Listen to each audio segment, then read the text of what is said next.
Hi everyone, my name is Andrew Howard, and I travel the world teaching cybersecurity, hacking and artificial intelligence. Well, today I'm on my way to Vietnam, where I'm going to meet up with my friend Phillip Cao. Phillip is an expert in IT training in Vietnam, so we're going to talk about what the state of IT and cybersecurity is in Vietnam, and what it might be like to live and work in Vietnam, and are there any prospects for a digital nomad? So come with me and let's talk to Phillip. Hi everyone, it's Andrew and I'm here with Phillip Cao. He's a senior educator and consultant in Vietnam in cybersecurity. Phillip, thanks so much for joining me today. We'd like to talk a little bit about Vietnam, about the cybersecurity culture here, the opportunities, and what it's like to live in Vietnam. So if we can start off and talk about cybersecurity in general, what is the posture of cybersecurity in Vietnam at the moment? How important is cybersecurity? Thanks, Andrew, for having me.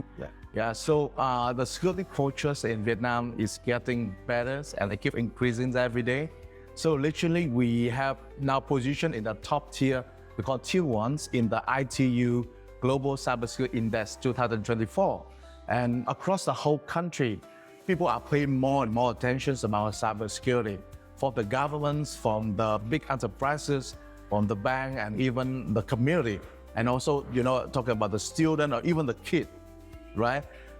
We are developing the countries right now and focusing a lot on cybersecurity after having so many attacks, right, happen to the country.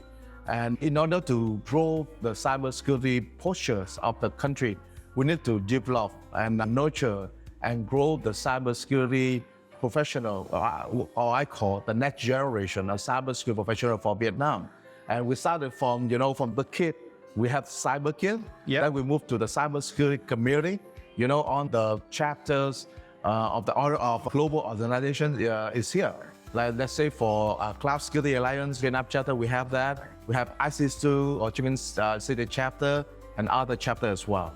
It's already here, and we very actively, promote cybersecurity to the whole society. In terms of the government, we are very strong commitment with cybersecurity for the whole country with the latest cybersecurity law and also the decrees 13 from the government. So the government is starting to push the agenda that cybersecurity is important and required within banking, within government, and different organizations. Yes, that's right. So recently we have the decree 13 from the government and talking about the personal data protections, right? And the focus is now ready. And also talking to the bank so that you need to, improve the authentication in online transaction across the bank and also for the internet transaction. In the US, in Europe, there's things like Conti Security Plus, CISSP, these kinds of certifications. How important are certifications in Vietnam, and what certifications are employers looking for? At this moment in Vietnam, we are seeing more of the value of cybersecurity certification. Some of the certification I can mention, I can name a few, like Security Plus from CompTIA, or CEH from ECCouncil, or CISSP from IC2, so on and so forth. So some of these certifications will be a standard requirement across all the country for the hiring process for cybersecurity professional. Okay, so very similar certifications in the United States and Europe. Are those exams traditionally offered in Vietnamese as well, or do the students have to take them in English?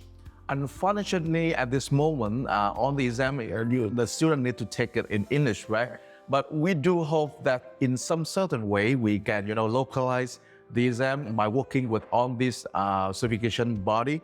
I also would recommend to my students as well is that you need to learn better English, right? Because we need to be as a global level, not just only Vietnam. Because this is all global certification. Yes. So you have Security Plus, you have CEH, you have CISSP, you can travel around the world, you can live in another country and work as a global level, right? So it had to be standardized. Yeah. So if the other country take the exam in English, right? Yeah. We should do that, the same in Vietnam, right? Well, I've noticed, traveling around Southeast Asia a lot, spending a lot of time in Japan as well, in Thailand. I've been pretty impressed with the young people, particularly their level of English, and they really want to speak English to you. I'll try my very bad Vietnamese to order a coffee or something, and they automatically take the opportunity to speak back to me in English, and very good English actually as well. So it's obviously being prioritized in the education.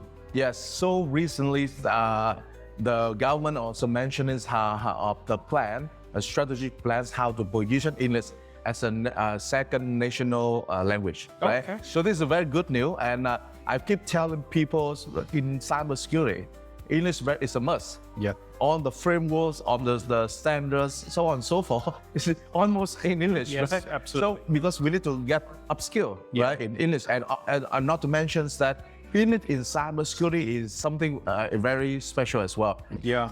And tough as well. There's certain exams like Security Plus. It's a very tough exam to pass, even if English is your first language in the 90 minutes that you're given. So anyone who can pass that exam in Vietnamese, or is a Vietnamese speaker and can pass in English, is doing a very good job, absolutely. Yeah. Now, Vietnam in general, I'm loving Vietnam. It's my second time here, and the people are extremely friendly, very welcoming. What would attract somebody else from anywhere else in the globe to come and live in Vietnam? Tell me about what Vietnam has to offer for, I would like to say digital nomad, but there's not really digital nomad visas here. You really have to be sponsored, correct? Yeah.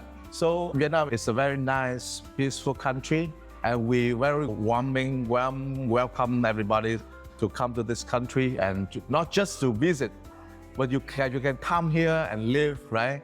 And someday become a Vietnamese citizen.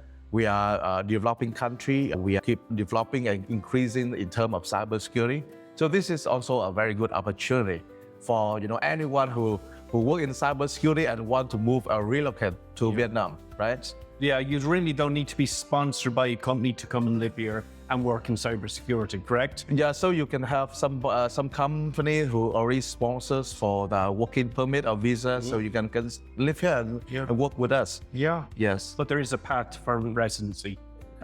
Yes. Well, Philip, thank you very much for the conversation. I would encourage anybody who's interested in traveling the world to check out Vietnam. It's a wonderful place. People are very friendly, and there are opportunities here. As Philip said, it's a developing country. You can get in, not quite on the ground floor, but you can get in, on the low floors. And there's a fantastic culture here, and it would be a great place to come and live and build a life here. So, Philip, it was excellent talking to you. Thank you very much for your time. We'll talk to you again. I think we're going to see each other in Singapore as well. Yeah, thank you so much, Andrew, and to all the audience. Warmly welcome to Vietnam and into cybersecurity industry in Vietnam. Thanks very much. Thank you. Thank you very much. Hey guys, thanks so much for watching. We've had a fantastic time in Vietnam. It was a flying visit, only about 4 days, but we had a great time. We're on our way to Singapore now to a cybersecurity conference where we're going to talk to a bunch of people about cybersecurity in the region and also what it might be like to become a digital nomad and live in the region. So please remember to subscribe and to like and follow me, because we have a lot more content coming from the region on how to be a digital nomad and cybersecurity in the region. I'm Andrew Howard. Thanks for joining me.